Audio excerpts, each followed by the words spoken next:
Hello. हाँ सकीना, तेरा लौंडा हमारे कब्जे में है, जल्द से जल्द 2 लाख रुपए लाहौर से ले जा। 2 लाख रुपए?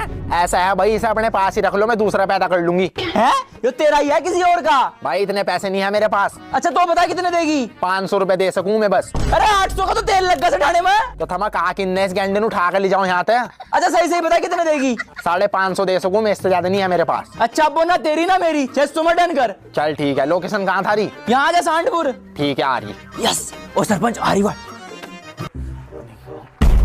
चांद सरपंच, तो तुम दोनों ने मेरा लोंडा किडनैप करा। सकीना तन्ने वाला बहुत खून पिया, आज तो खत्म करेंगे। तुम दोनों को क्या लगा मैं के लिए ही? इंस्पेक्टर साहब, इन दोनों ने मेरा बच्चा किडनैप करा और मेरे 2 लाख रुपए चोरे। दिला दो। 2 लाख?